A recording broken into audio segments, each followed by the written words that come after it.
Welcome back, tarot students. I'm Annabelle. I'm a tarot practitioner and psychic for over 35 years. And in this series, we are talking about learning little tidbits so that you can understand the tarot better. I've already published my account on the Major Arcana. I like to teach through storytelling. I think it is an easy way to understand the archetypes and the meanings behind the cards without rote memorization. If you try to rote memorize every single card, you are going to be studying forever. It was one of the stumbling blocks for me when I was a learner back when I was 17 and 18, trying to read some of the books on tarot. They can get really in depth on the imagery, and you can get really bogged down with trying to remember. It's like almost cramming for a test because all you want to do is get to reading and you have 78 cards to remember. So we're going to take it step by step with the pips, and I have a really cool way of teaching them. So let's start at the top. The pips are the minor arcana. I teach them ace through 10. We will talk about the court cards in another series of videos because I think that they are undervalued as their own. A lot of people do teach them in concert with the pips, and I like to give them their own platform. So the pips are ace through 10. And I highly recommend when you are learning to separate the deck and really get to know those different parts. The major arcana, just for a little reminder, is the major secrets in our lives, and the minor arcana are the minor secrets in our lives. How I like to explain it to people is the major arcana would be who you're going to marry, what your kids are going to be like, and the minor arcana would be Sally Sue, who is a couple of cubes away from you in the office, and she cracks her gum all day long and it drives you nuts. Little simple things in our lives. The things, the day-to-day things. So you can look at it that way. So the way that I like to teach this is through a house building metaphor. Um, just like the major arcana has a progression. It's the journey of the fool. It's the progress of the fool through his life. The minor arcana is going to be a progression as well. And that's something that people tend to get kind of lost in. And so I want to make it really simple for you. So we are going to build a house of pips. We're going to build a card house, and hopefully yours is going to stand up and it's going to be really good. So for today, we're going to talk about the progression, and we're going to talk a little bit about the aces and the imagery that's on the aces, because imagery in tarot is so, so important. I also teach a course on Lenormand on my digital academy. You can go over there and check it out if you'd like to learn a little bit about Lenormand. Lenormand's another cartomancy process, and it is more verbal. You can actually ascribe a keyword to the cards, and you can make sentences out of the Lenormand cards. We can do that to a certain extent in tarot, but there's so much more there. You will use keywords as you're developing your understanding of the tarot deck, but the imagery is really what draws us into the deck and what makes it so much easier. I highly recommend that you use the Rider-Waite because it is the most pictorial of the decks. Some people do ask me about using other decks that don't have quite so much imagery. And I think for beginners, it's really important to use a deck with imagery. Today, we're going to be using my giant Rider-Waite deck. It is blue and gold only because I just don't want you to be too distracted by colors yet. We're going to talk a little bit about the imagery, not the colors. Colors will come in later. So let's talk a little bit about how we go from ace to 10 in building our house. So as we go through this, I'm going to go through the individual suits in following videos. So keep an eye out for those.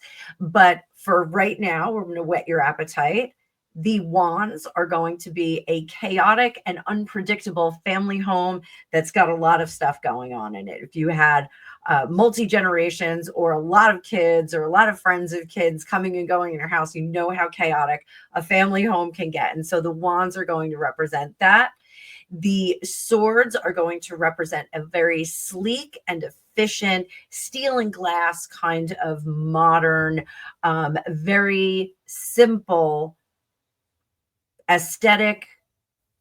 You can think of it as a high-rise apartment or a very modern, contemporary kind of house. Not modern farmhouse, but very modern, like glass and steel kind of simple decoration. Like, I hate to say it, but a lot like what American Psycho had in that movie.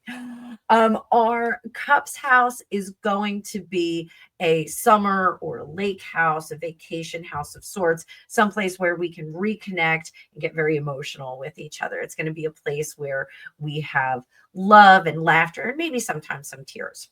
Our Ace of Pentacles is going to be more of a castle keep or a family compound where we have multi-generations living there, coexisting, sharing, and living a life together. So keep that in mind. We'll go through it in detail as we get to the individual suits. But for today, let's bring up our cards so that you can get familiar with these aces here. And there are our beautiful aces, new beginnings for you. So we are going to start with wands, aces, cups, and pentacles. Your deck may not have come in this order. Your book may not teach them in this order. I like to teach them in this order.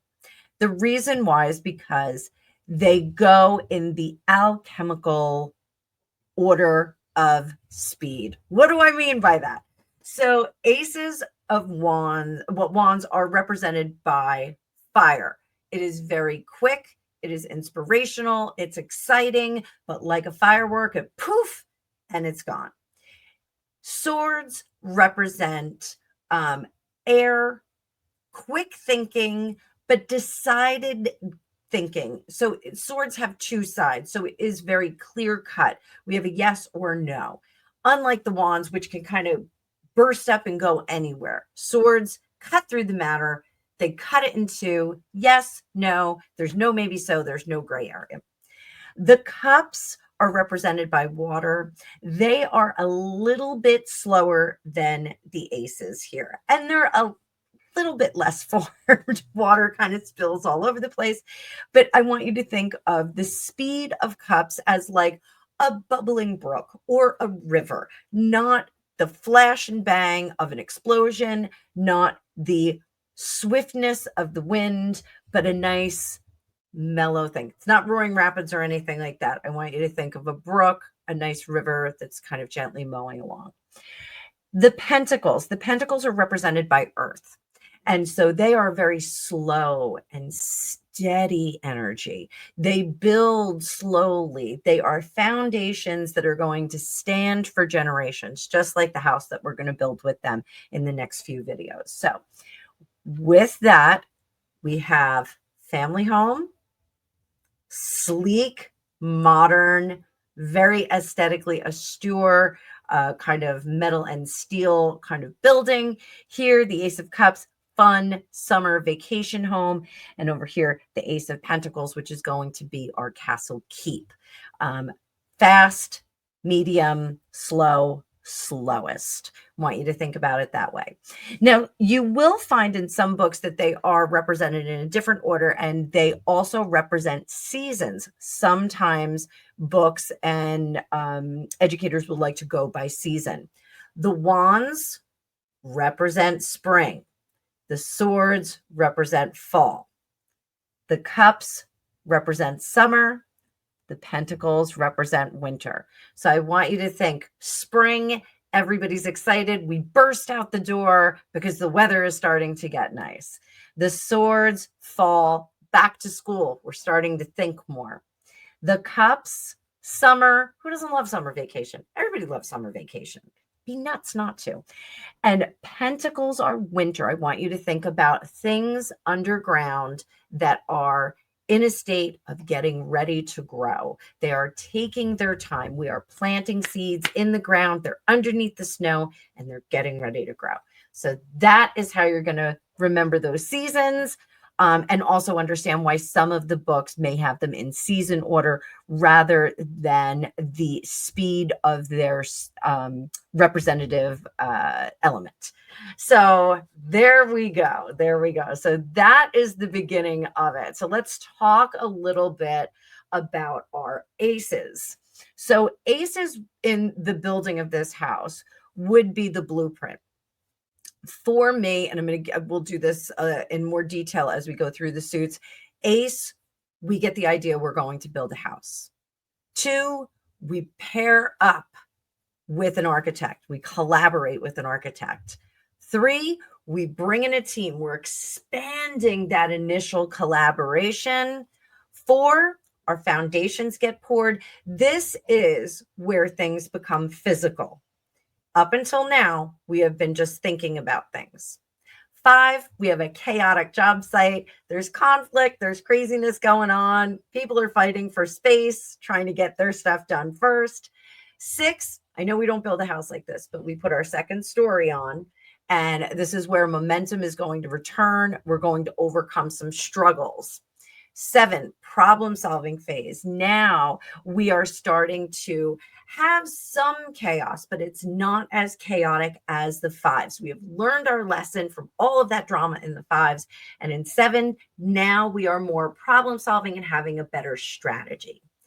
8, full steam ahead. We are doing what we need to do. We've got our ideas. We have rhythm. We have progress. Everybody's working in cohesion.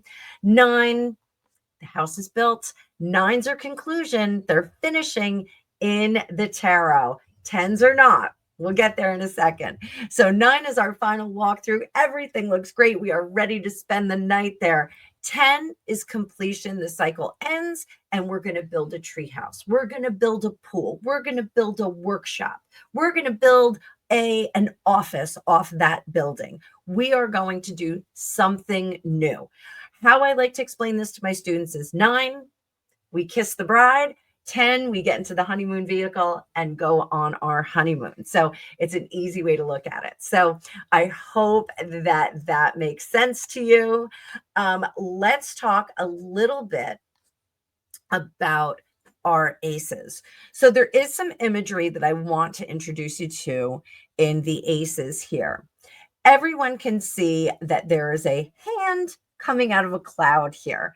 That is because the aces are inspiration. Remember, this is our inspiration for building a house. We're thrilled to build this house. We're very excited.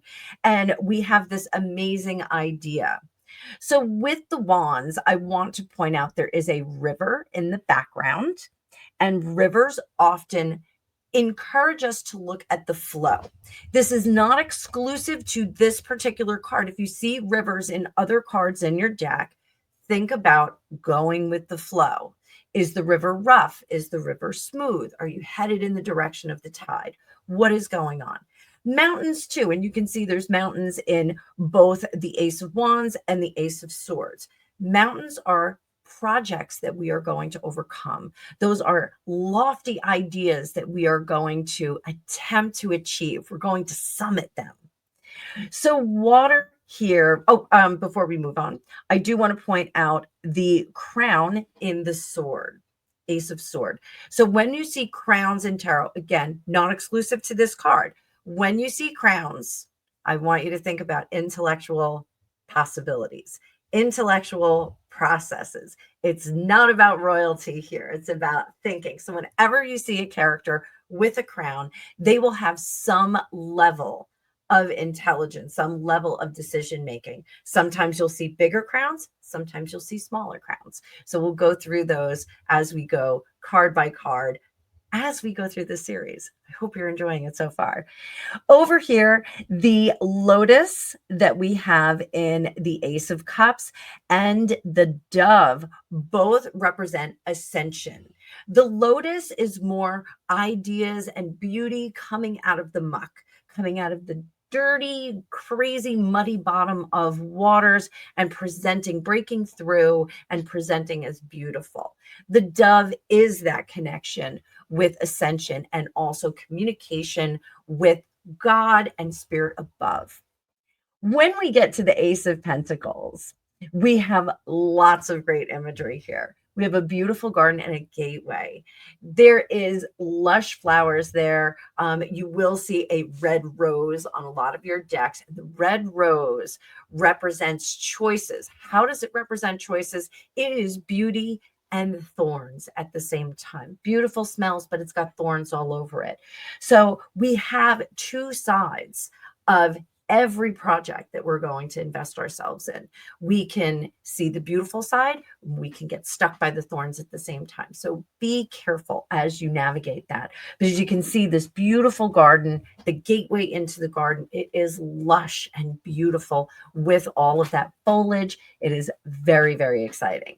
So that being said, I hope that you are getting an understanding of how tarot progresses, how the suits progress, how the minor arcana is just as important as the major arcana. Some people do kind of brush off the minor arcana and they're like, I'll get it. I'll get it. Each suit is the same. It's just a little bit different. Remembering that our suits are going to have different aspects. The wands are going to be inspirational ideas, creativeness, fun things like that. Swords are going to be practical thinking, yes and no thinking, like we just discussed. Cups are going to be emotional. Remember, we're in that beach house, we're at that lake house, we're having a great time with our family.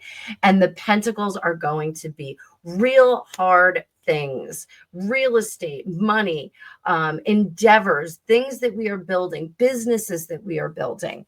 It is legacy in that particular suit. So I hope you guys are having some fun with this. I hope this is helping you better understand the cards. Let me know down below if you have any questions about what I've said so far. I'm happy to answer them in the chat. And if you want to dive deeper into learning tarot, you can go on over to my digital academy and you can take some of the courses that are in there. I go into a lot more depth, and we have a chat board in there that you can ask questions in there as well. So thank you so much. And I'm going to see you for the twos. We'll talk about the twos when we find our architect. So I'll see you in a little bit.